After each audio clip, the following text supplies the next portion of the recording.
पति के घर से बाहर जाते ही पत्नी ने दिखाया अपना असली रंग। एक था बनिया। एक बार वह व्यापार के लिए परदेश जाने लगा। जाते जाते उसने अपनी पत्नी को बुलाया, उससे कहा, मैं परदेश जा रहा हूँ, तुम अच्छी से रहना, बच्चों को भी संभालना और मेरी माँ का भी बच्चों की तरह ही ख्याल रखना। याद रखना, माँ से कोई काम मत करवाना।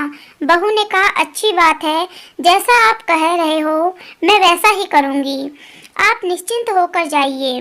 बहू ने बात ध्यान में रखी। बनिया तो चला गया। बहू ने दूसरे ही दिन माँ जी से कहा, माँ जी, आपके बेटे मुझसे कह गए हैं कि माँ जी को बच्चों की ही तरह संभालना और आपको कोई काम मत करने देना।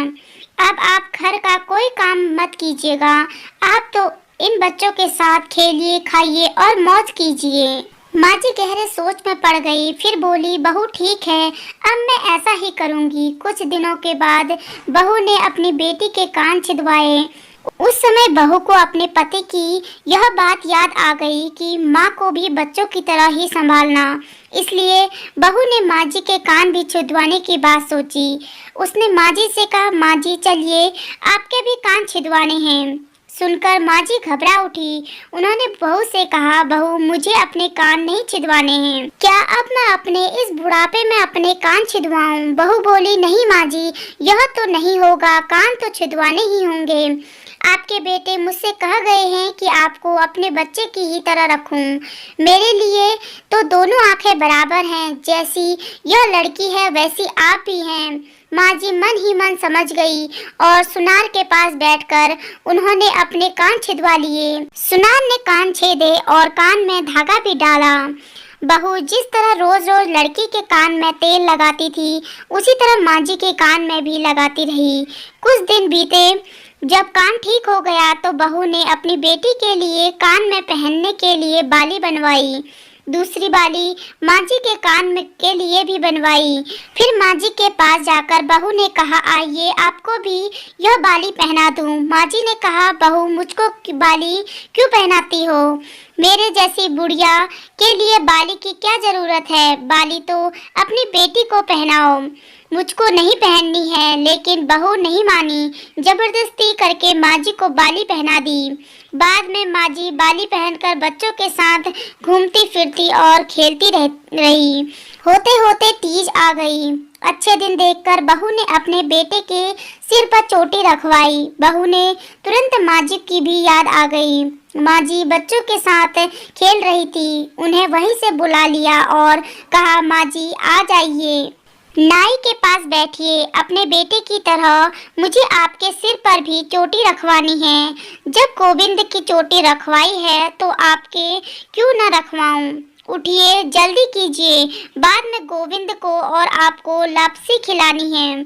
माँ जी ने बहू को बहुत समझाया पर बहू टस से मस न हुई। आखिर माँ जी नाई के सामने बैठी और उन्होंने अपने सिर में चोटी रखवाई। बहू ने गोविंद के और माँ जी के सिर में स्वास्तिक बनाया।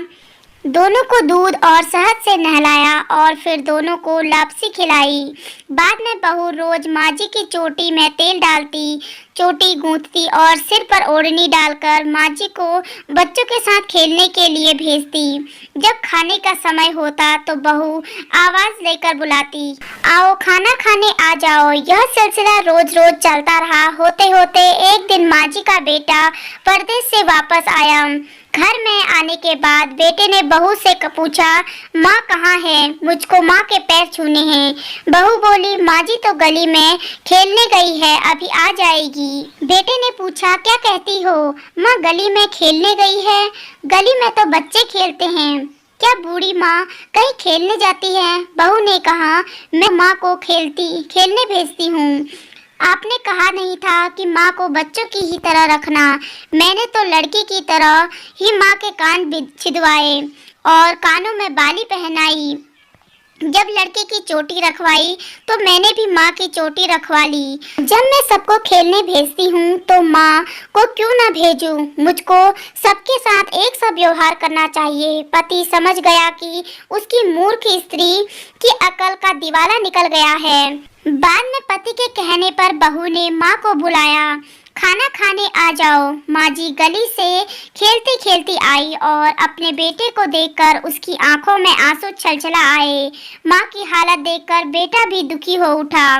बहू की मूर्खता के लिए बेटे ने माँ से माफी मांगी और बहू को बड़ी ही उल्टी सीधी सुनाई।